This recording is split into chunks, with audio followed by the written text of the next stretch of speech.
হাফিজ, আমি নিজে চোখে দেখেছি। আর এই দেওবন্দীরা তাদের নিজের কিতাবে লিখেছে আকায়েদ উলামায়ে আহলে সুন্নাহ, মানে তারাও নিজেদেরকে আহলে সুন্নাহ ওয়াল জামা বলে। আর এই কিতাবের আসল নাম হচ্ছে আল মুহান্নাদ আলাল মুফান্নাদ, খুব প্রসিদ্ধ কিতাব, হানাফি জগতের আলেম ওলামাদের কাছে খুব প্রসিদ্ধ কিতাব। এই কিতাবের নামই হচ্ছে আল মুহান্নাদ আলাল মুফান্নাদ। আর তার আর একটু বাড়তি নাম ইয়ানি আকায়েদ উলামায়ে আহলে সুন্নাহ, আহলে সুন্নাতের আকীদা।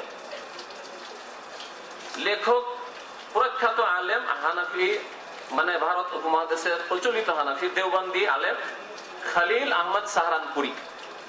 খলিল আহমদ সাহারানপুরি, যিনি আবু দাউদের একটি ভাষ্য লিখেছেন বাজরুল মজহুদ নামে, বহু কিতাব তার রয়েছে।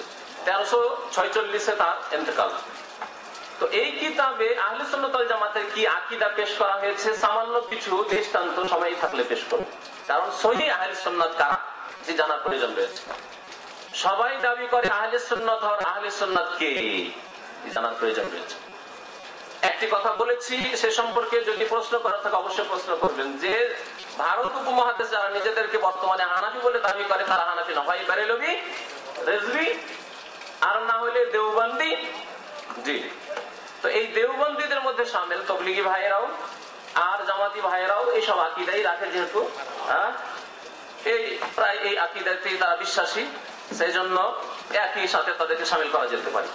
আর সহিহ আহলে সুন্নাহ ওয়াল জামাত আকীদা কি, সহিহ আহলে সুন্নাহ ওয়াল জামাত তাদের সম্পর্কে ফিরে আসি আবার বলার জন্য। ইমাম ইবনে তাইমিয়া রাহমাতুল্লাহ আলাইহি এখান থেকে শুরু করেছেন যে ঈমানের এই 6টি পিলার রুকনের উপর বিশ্বাস রাখে আহলে সুন্নাহ ওয়াল জামাত। প্রথম আকীদা কি? আল্লাহর প্রতি বিশ্বাস। আল্লাহর প্রতি বিশ্বাস, এই কথা বলে দিলে তো আমরা সবাই বিশ্বাস করি, দেওবন্দিও বিশ্বাস করে, বেরেলভি বিশ্বাস করে, হাফেজি শিয়াও বিশ্বাস করে। আরেকটি কথা বলে দিয়ে তারপরে ওইদিকে ঢুকি। আহলে সুন্নাত ওয়াল জামাত এই যে বাক্যটি আছে বা এই টার্মটি আছে, এটি দুই ক্ষেত্রে ব্যবহার করেছেন ওলামারা। একটি হচ্ছে শিয়াদের বিপরীত, একদিকে রাফেজি শিয়াদেরকে রাখেন, আর একদিকে শিয়া ছাড়া যারা শিয়া নয় তারা সবাই আহলে সুন্নাত। সে আহলে সুন্নাত কবরে সিজদা করা আহলে সুন্নাতই হোক, আর দেওবন্দি আহলে সুন্নাত হোক, আর সুফি আহলে সুন্নাত হোক, আর সঠিক আহলে সুন্নাত হোক, এক অর্থ। আর আরেকটি আহলে সুন্নাতের ব্যবহার হচ্ছে যে আল্লাহর নাম এবং গুণাবলীর ক্ষেত্রে, আল্লাহর গুণের ক্ষেত্রে যারা আল্লাহর গুণের বিকৃতি ঘটিয়েছে তারা আহলে বিদআত, তাবিল করেছে, অস্বীকার করেছে, বিকৃতি ঘটিয়েছে। আল্লাহর হাত মানে কুদরতি হাত, আল্লাহর চেহারা মানে সত্তা, আল্লাহর হাত নেই, চেহারা নেই, আকার নেই, নিরাকার, এরা আহলে বিদআত। আর আহলে সুন্নাত হচ্ছে যারা আল্লাহ পাক রব্বুল আলামিন তার সত্তা সম্পর্কে নিজে বেশি জানেন, সুতরাং তিনি যা বলেছেন তার প্রতি বিশ্বাস রাখে, যতটা বলেছে ততটা বিশ্বাস রাখে।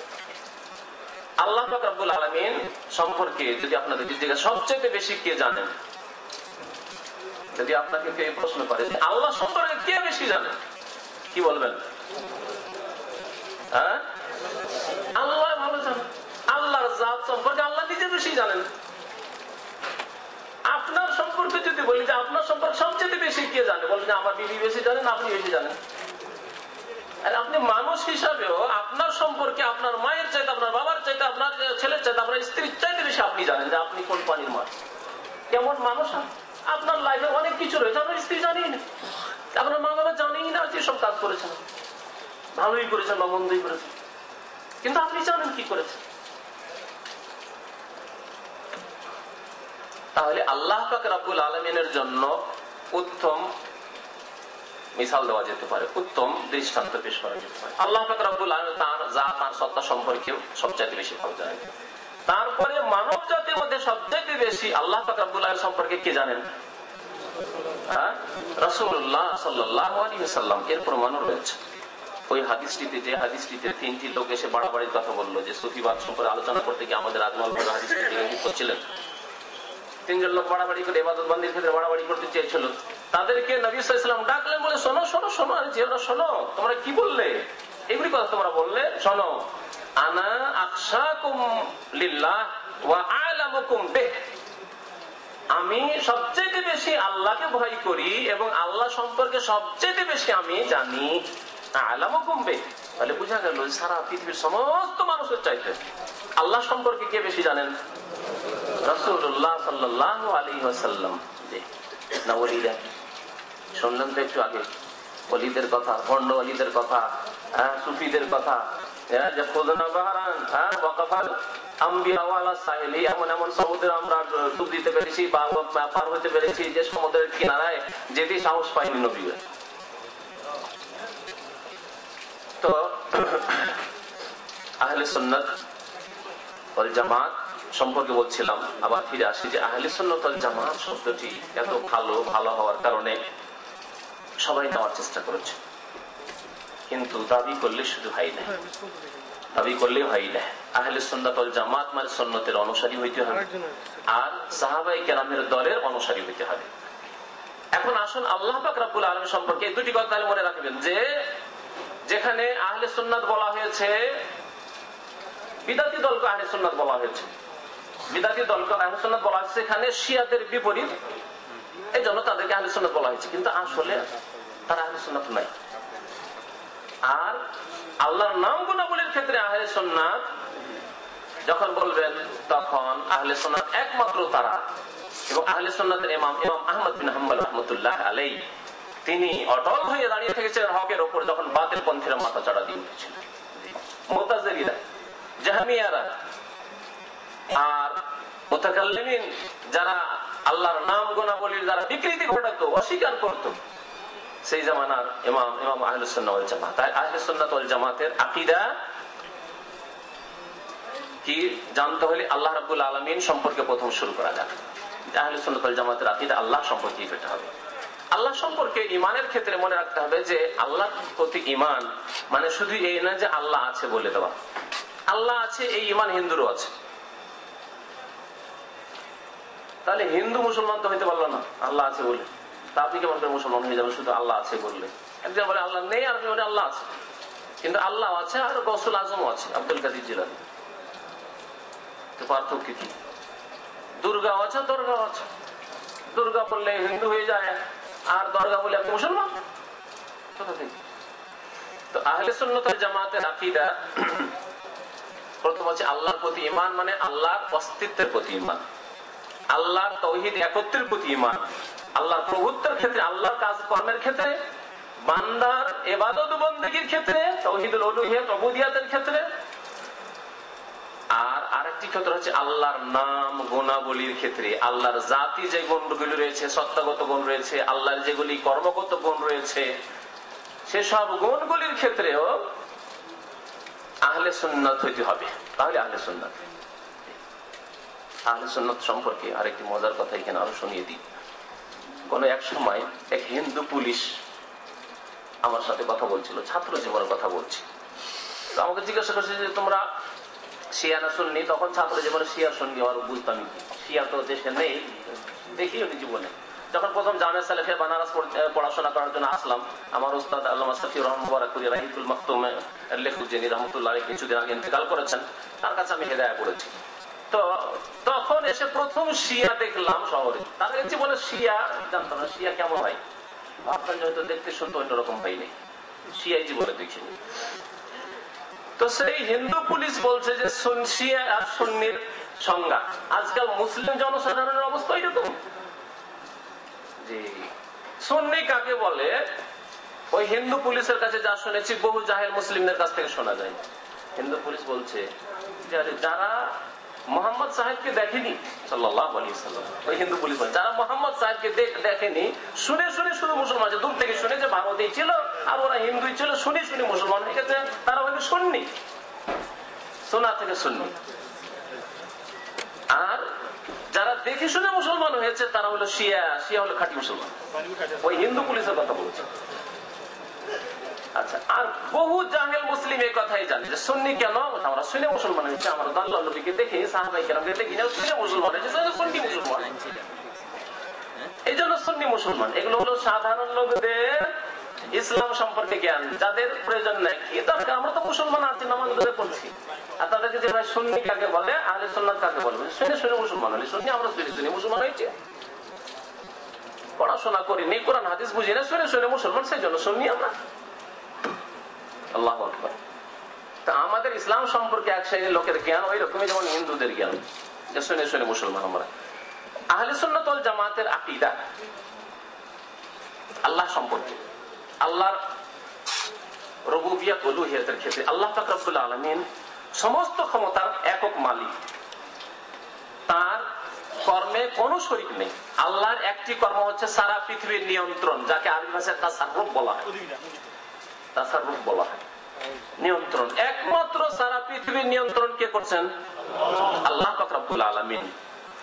যদি আপনাকে বলি অবাক হয়ে যাবেন যে বেরেলভীদের মধ্যে নয়, শুধু আহমদ রেজা খানের দলে নয়, আশরাফ আলী থানভী, জাকারিয়া সাহেব আর কাসেম নানতবী, মুহাজির মাক্কি, দেওবন্দি ওলামাদের আকীদায় মওজুদ রয়েছে যে তাদের ওলামারা পুরো তাসাররুফ করতেন, বিভিন্ন ক্ষেত্রে নিয়ন্ত্রণ করতেন। জাহাজ ডুবে যাচ্ছে, হাজিদের জাহাজ নিয়ন্ত্রণ করছেন মুহাজির মাক্কি। জি, কিতাব আমার কাছে মওজুদ রয়েছে ব্যাগে। আর একটি দুইটি ঘটনা না, শত শত ঘটনা, আর এমন বেশি বেশি ঘটনা যে এইসব ঘটনা সম্পর্কে একজন বেরেলভী আলেম, কারণ বেরেলভীরাও দাবি করে যে তারা আহলে সুন্নাত আর দেওবন্দিও দাবি করে যে আহলে সুন্নাত, কিন্তু দুই দলেই যেহেতু শিরক বিদ্যমান, দেওবন্দিরা লুকিয়ে লুকিয়ে শিরক করে আর বেরেলভীরা খোলাখুলি শিরক করে। তো বেরেলভীদের এক ভারতীয় আলেম আরশাদুল কাদেরী, শুনেন ভালো করে বলছি, আরশাদুল কাদেরী তার কিতাব রয়েছে কি জালজালা, ভূমিকম্প, মানে দেওবন্দির বিরুদ্ধে ভূমিকম্পের একটি বই লিখল। বই আমার কাছে আছে দেশে, জালজালা বইটির নাম, ছাত্র জীবনে পড়েছিলাম। এই জালজালা বই যখন বেরেলভীরা লিখলো, তখন ওর জবাবে দেওবন্দিরা লিখল জালজালা দার জালজালা, মানে ভূমিকম্পতে ভূমিকম্প, একেবারে ভূমিকম্প করে দিল। এই লেখালেখি তাদের। আর দুই দলের অবস্থা, আরশাদুল কাদেরী বলছে যে আমরা আল্লাহর নবী সাল্লাল্লাহু আলাইহি সাল্লামকে যদি বলি যে তিনি সারা পৃথিবী নিয়ন্ত্রণ করেন, তাহলে আমাদেরকে তোমরা মুশরিক বলো, বেরেলভীদেরকে। আর তোমরা বলছো তোমাদের মুহাজির মাক্কি নিয়ন্ত্রণ করছেন, তোমাদের কাসেম নানতবী কলবের নিয়ন্ত্রণ করছেন, তোমাদের আশরাফ আলী থানভী নিয়ন্ত্রণ করছেন। তাদের সম্পর্কে বলে তোমাদের ঈমান গেল না, ইসলাম গেল না, তোমরা মুসলমান হয়ে গেলে, মুশরিক হলে না। আর আমরা আল্লাহর নবী সম্পর্কে যদি ওই কথাগুলি বলি তো আমরা মুশরিক হয়ে গেলাম। চোর শুধু আমরা, চুরি আমরাই করলাম। বুঝতে পারছেন কথা? বুঝতে পারছেন না? বাতিল পন্থীর মুখ দিয়ে কখনো কখনো সত্য কথা বেরিয়ে যায়।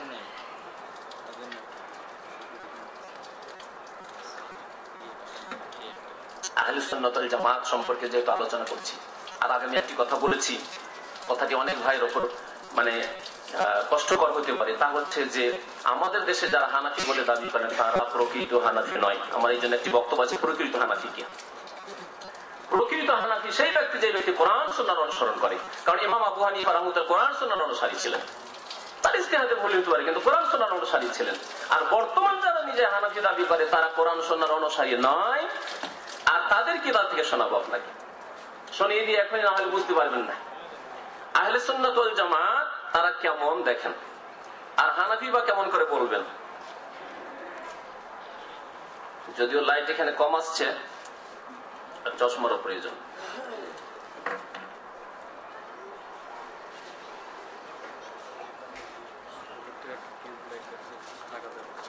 এই আহলে সুন্নাত ওয়াল জামাত অর্থাৎ দেওবন্দি ওলামাদের, দেওবন্দ সবচেয়ে বড় মাদ্রাসা ভারতের, তাই না?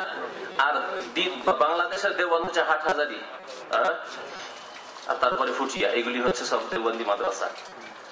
ওখান থেকে বড় ডিগ্রি নেওয়ার জন্য দেওবন্দ পাঠায় না, বছরে কিছু না কিছু ছেলে আসতে হবে দেওবন্দ, দেওবন্দের তাবারুক হাসিল করে যেতে হবে বাংলাদেশ থেকে, না হলে বড় আলেম হইতে পারবে না। বাংলাদেশে বড় আলেম হইতে হলে দেওবন্দ থেকে পাস করে যেতে হবে। সেই দেওবন্দি আকীদা শোনেন, তারা কেমন করে খাঁটি হানাফি বলছেন। তাদেরকে জিজ্ঞাসা করা হলো একটি প্রশ্ন আহলে সুন্নাত ওয়াল জামাতের ওলামাদেরকে, অর্থাৎ দেওবন্দীদেরকে, দেওবন্দি আলেমদেরকে, যে মা কাউলুকুম ফি শাদ্দির রিহাল ইলা জিয়ারাতি সাইয়্যিদিল কায়নাত আলাইহি আফজালুস সালাতু ওয়াত তাহিয়াতু আলা আলিহি ওয়া সাহবিহি।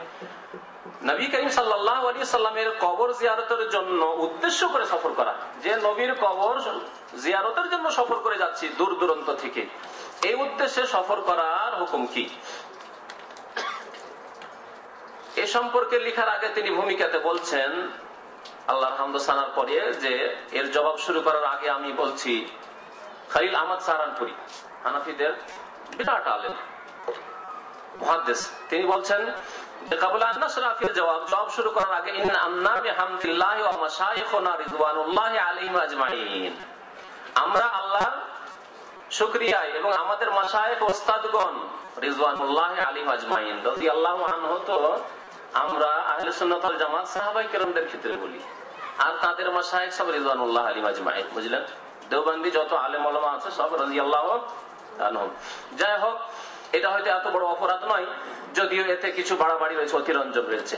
ওয়া জামিউ তায়েফাতিনা, এবং আমাদের যত দল আছে বা দলের লোকেরা, জামাতেনা মুকাল্লিদুনা লিকুদওয়াতিল আনাম ওয়া যিরওয়াতিল ইসলাম আল ইমামুল হুমাম আল ইমামুল আযম আবি হানিফা আন-নুমান রাদিয়াল্লাহু আনহু ফিল ফুরু। আমরা ইমাম আবু হানিফা রাহমাতুল্লাহ আলাইহি তার প্রশংসা করেছেন বেশ কিছু, তার শুধু মাসলা মাসাইলে, ফিকহি মাসলা মাসাইলে আমরা তার মুকাল্লিদ, মানে তার কথা মানি। তাহলে আমরা হানাফি কি ক্ষেত্রে?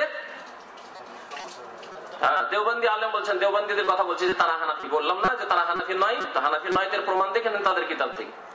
বলছেন যে ফুরু মাসলা মাসাইলে রফেদেন করবো কি করবো না, আবু হানিফা বলে থাকেন তো করবো না, করবো না। সূরা ফাতিহা পড়বো কি পড়বো না, আমার পেছনে আবু হানিফা বলে থাকেন তো পড়বো না, পড়বো না। মাসলা মাসাইলের ক্ষেত্রে, জি, ছোটখাটো মাসলা মাসাইলের ক্ষেত্রে, আকীদার ক্ষেত্রে নয়। ওয়ামুত্তাবিউনা লিল ইমাম আল হুমাম আবুল হাসান আল আশআরী ওয়াল ইমাম আল হুমাম আবু মানসুর মাতুরিদি রাদিয়াল্লাহু আনহুমা ফিল ইতিকাদ ওয়াল উসুল। কিন্তু আকীদার ক্ষেত্রে, আকীদায় আমরা আবু হানিফার উম্মত নয়, আবু হানিফার আমরা মুকাল্লিদ নয়, অনুসারী নয়। তারা তাহলে আকীদাতে হানাফি নয়। ভাগটা দেখবেন যে তারা তাহলে শতকরা কয় ভাগ হানাফি, শতকরা কয় ভাগ হানাফি, ভাগটাকে ভালো করে আপনারা পরে করে দেবেন। কিন্তু একটি ক্ষেত্রে শুধু তারা হানাফি, দ্বিতীয় ক্ষেত্র হচ্ছে আকীদার ক্ষেত্র। আচ্ছা, আপনাদেরকে যদি জিজ্ঞেস করি যে আকীদার ক্ষেত্র বেশি গুরুত্বপূর্ণ না মাসলা মাসাইলের ক্ষেত্র বেশি গুরুত্বপূর্ণ? আকীদা যদি ঠিক না থাকে তাহলে আপনার মাসলা মাসাইলের উপর আমল করে কিছুই লাভ হবে না, ঠিক না? আল্লাহর উপর সঠিক বিশ্বাসী যদি না থাকে তো নামাজ পড়ে কোনো লাভ হবে না। আর নামাজ কেমন করে বলবো এটা তো পরের কথা। নামাজ পড়েই লাভ হবে না, রোজা রেখেই লাভ হবে না, হজ যাকাত করেই লাভ হবে না, কোনো কাজ করে লাভ হবে না। তো বলছেন যে আকীদার ক্ষেত্রে না, আকীদার ক্ষেত্রে আমাদের ইমাম হচ্ছেন আবুল হাসান আশআরী আর ইমাম আবু মানসুর মাতুরিদি। আশআরী মাতুরিদি মতবাদে বিশ্বাসী, এগুলি ছিল ভ্রান্ত মতবাদ, কোরআন এবং হাদিস থেকে দূরে সরে যাওয়া মতবাদ। যে মতবাদ থেকে বলা হয়েছে আবুল হাসান আশআরী, আল্লাহ মাফ করে রহমতুল্লাহ আলাইহি, তার ইন্তেকাল করে তওবা করেছেন। আর তার প্রমাণ হচ্ছে তার একটি কিতাব, শেষ জামানে একটি কিতাব লিখে গেছেন, আল ইবানা আন উসুলিদ দিয়ানা। কিতাবের নাম আল ইবানা আন উসুলিদ দিয়ানা। তাতে তিনি অঙ্গীকার করে গেছেন যে আমার জীবনে যা ভুল হয়েছে, আমি এখন কোরআন এবং হাদিসের অনুসারী বিশ্বাসী হয়ে মারা যাচ্ছি। তার দ্বারা বোঝা যায় যে আবুল হাসান আশআরী এই ভ্রান্ত মতবাদ, যেগুলি আল্লাহর গুণ সম্পর্কে, নাম সম্পর্কে, সিফাত সম্পর্কে, সেগুলি যেগুলি এই আজকালকার দেওবন্দীরা বিশ্বাস করে, সেগুলি থেকে তওবা করে গেছেন তিনি। ইতিকাদ এবং উসুল, বুনিয়াদি ইসলামের বিষয়ে, আকীদার বিষয়ে আমরা তাহলে হানাফি নয়, আমরা হচ্ছে আশআরী অথবা মাতুরিদি। 3 নম্বর নেন, ওয়া মুনতাসিবুনা মিন তরিকিস সুফিয়া। আর সুফিজমের ক্ষেত্রে, সুফিজম সম্পর্কে শুনলেন, তাহলে বোঝা গেল যে দেওবন্দীদের মধ্যে কি আছে, সুফিজম আছে না নেই? অনেক ভাইরা বলে যে না, তাবলীগের মধ্যে সুফিজম নেই, দেওবন্দীরা অস্বীকার করে। তাহা মিথ্যা কথা, তাদের ওস্তাদ স্বীকার করছে। শুধু স্বীকার নয়, 4টি তরিকায় মজুদ রয়েছে। বলছেন মুনতাসিবুনা মিন তরিকিস সুফিয়াতি ইলা তারিকা আল আলিয়া আল মানসুবা ইলা সাদাতিন নকশবন্দিয়া। 4টি তরিকা খুব প্রসিদ্ধ তরিকা ভারত উপমহাদেশে। একটি হচ্ছে নকশবন্দি তরিকা, নকশবন্দি তরিকার সাথে আমাদের সম্পর্ক। আর দ্বিতীয় তরিকা ওয়া তারিকাতুজ যাকিয়াতুল মানসুবা ইলা সাদাতিল চিশতিয়া, চিশতি তরিকার সাথে আমাদের সম্পর্ক। সুফিবাদের ক্ষেত্রে তাহলে তারা কি? নকশবন্দি, চিশতি, আর ওয়াইলা তারিকাতুল বাহিয়াতুল মানসুবা ইলা সাদাতিল কাদেরিয়া, কাদেরি। 3 নম্বর ওয়াইলা তারিকাতুল মারজিয়া আল মানসুবা ইলা সাদাতিস সাহারওয়ার্দিয়া, সাহারওয়ার্দি তরিকা। 4 তরিকার সাথে সম্পর্ক। তাই এখন ভাগ করেন যে কয় পার্সেন্ট তাহলে তাদের হানাফিয়াত বাকি, হানাফি হওয়া বাকি থাকলো। বুঝতে পারলেন না? পারলেন না? তাহলে বর্তমান যুগের দেওবন্দীদেরকে কেমন করে আপনি হানাফি বললেন? হানাফি তারা কখনো হানাফি না। তারা নিজেরা স্বীকার করছেন যে আমরা শুধু মাসলা মাসাইলের ক্ষেত্রে আবু হানিফার অনুসারী। এখানে আরেকটি কথা বলে যায় যে ইমাম আবু হানিফা রাহমাতুল্লাহ তাহলে কি আকীদা বুঝতেন না?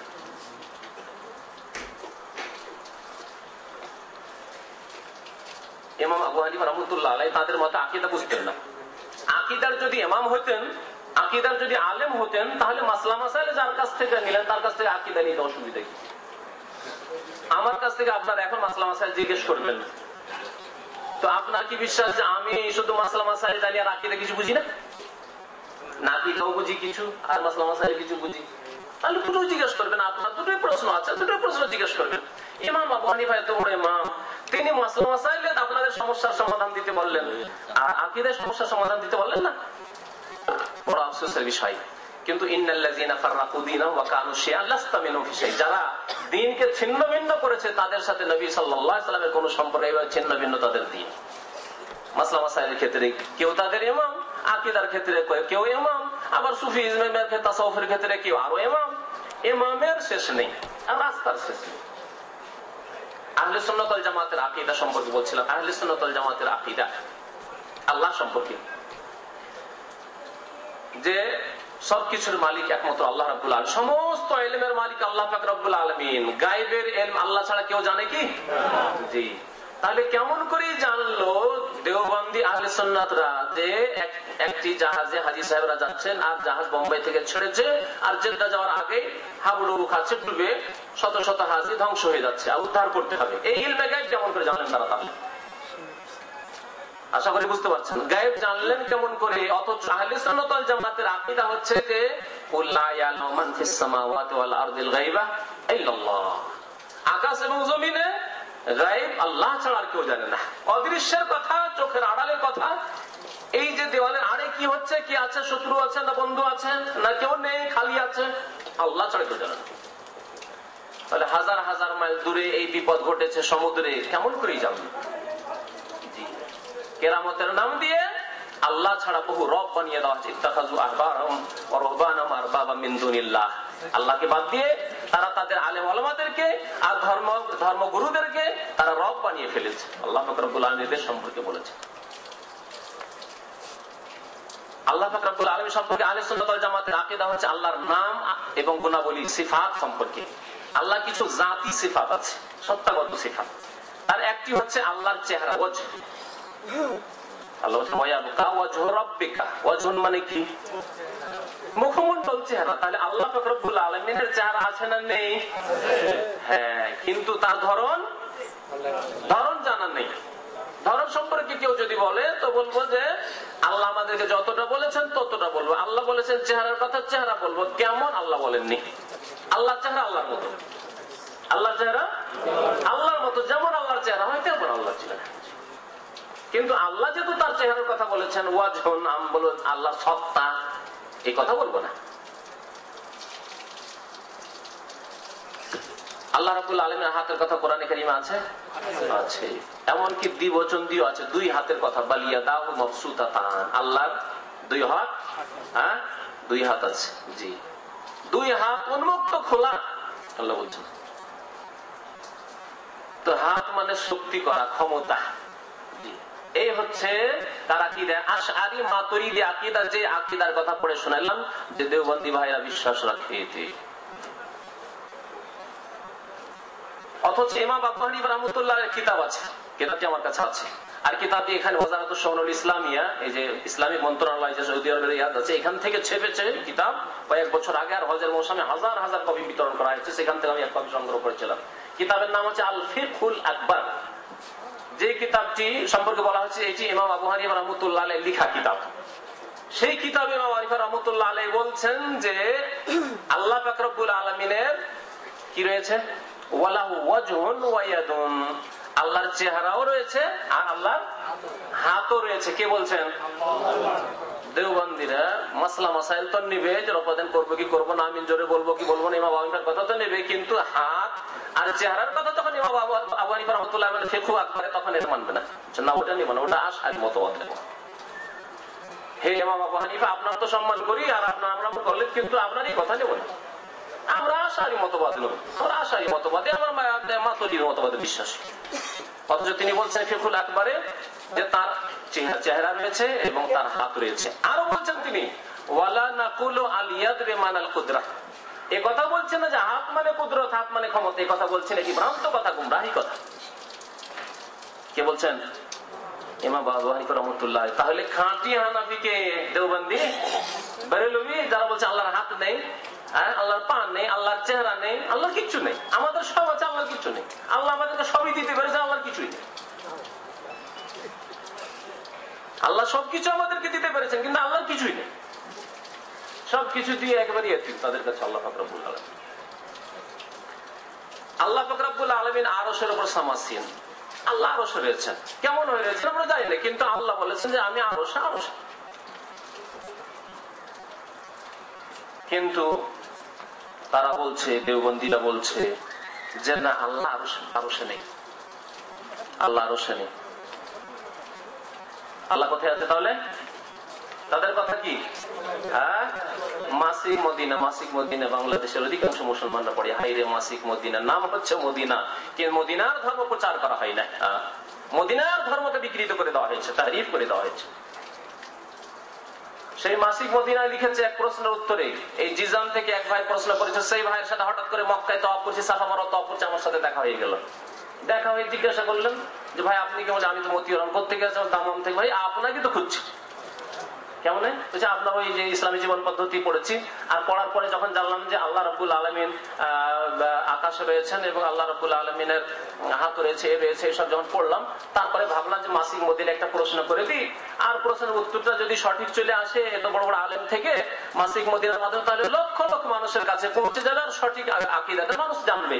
কিন্তু তার উত্তর কি দিয়েছিল শোনেন, জিজান দিয়ে প্রশ্নকারী লিখা হয়েছে তাতে, আর তাতে বলছে যে যারা বলে যে আল্লাহর আকার রয়েছে, আল্লাহর হাত রয়েছে, চেহারা রয়েছে, আল্লাহ উপর দিকে রয়েছে, আল্লাহ আরশে রয়েছে, তারা মস্তিষ্ক বিকৃত। জবাব শোনেন, তারা কি? মস্তিষ্ক বিকৃত, মানে তারা পাগল মজনুন এক, আর না হইলে ইসলামের শত্রুদের গুপ্ত এজেন্ট। ইসলামের শত্রুদের গুপ্ত এজেন্ট, বুঝতে পারলেন? আল্লাহ বলছে তাবারাকাল্লাযী বিয়াদিহিল মুলকু ওয়া ইয়াবকা ওয়াজহু রাব্বিকা। এগুলি কোথাকার কথা? মস্তিষ্ক বিকৃত কোন ব্যক্তির কথা না, আল্লাহ পাক রব্বুল আলামিনের কথা। গুপ্ত ইসলামের শত্রুর এজেন্টের কথা না, মহান আল্লাহ রাব্বুল আলামিন আরহামুর রাহিমিনের কথা। আল্লাহু আকবার। কোনখানে যাবেন আপনি? কার কাছ থেকে দিন শিখবেন? যদি সঠিক দিন এখান থেকে না শিখে যান, দেশে গিয়ে গুমরাহ হয়ে থেকে যাবেন, পরিবার আত্মীয় স্বজন সব গুমরাহ হয়ে থেকে যাবেন। আহলে সুন্নাত ওয়াল জামাতের আকীদা আল্লাহ সম্পর্কে, আল্লাহর জাত, আল্লাহর সিফাত সম্পর্কে, যে আল্লাহর চেহারা রয়েছে, আল্লাহর হাত রয়েছে, আল্লাহ আরশে রয়েছে। আল্লাহ যখন আরশে রয়েছেন, তো আল্লাহকে জিজ্ঞেস করা হয় যে আল্লাহর জন্য কোন দিক বলা যাবে, যে কোন দিকে আছে, কথা বলা যাবে না? যাবে না, যাবে না। তাহলে কি? আল্লাহ যদি বলে আল্লাহ কোথায় আছেন, কি বলবেন? হ্যাঁ, আরশ উপরে না নিচে? তা তো উপরে হইল, তাহলে তো দিক বললেন যে উপরে আছে। আল্লাহ বলছেন তোমরা কি এখন নির্ভীক হয়ে গেছো, ভয় করো না ওই সত্তাকে যিনি আকাশে রয়েছেন। আকাশ যদি আপনাকে জিজ্ঞেস ভাই আকাশ ওপর দিকে না নিচের দিকে, তাহলে আমি তা বলতে পারবো না, তা বলতে পারবো যে আকাশ ওপরে না নিচে না ডানে না বামে, তা বলতে পারবো না। এরকম বলবেন নাকি? আল্লাহ আকাশে রয়েছেন, আল্লাহ আরশে আজিমে রয়েছেন, সুতরাং আল্লাহ পাক রব্বুল আলামিন উপর দিকে রয়েছেন। তাহলে আল্লাহর জন্য দিক আছে, আল্লাহ সবার ঊর্ধ্বে, মানুষের মধ্যে একাকার সর্বস্থানে বিরাজমান না। আচ্ছা, তারপরে শুনে ওই মহিউদ্দিন খান লিখছে ওতে যে জেনে রাখুন যে সঠিক আকীদা হচ্ছে সঠিক আকীদা, এটি হচ্ছে বাতিল আকীদা, যাকে সঠিক আকীদা বলে মুসলিম সমাজকে বিভ্রান্ত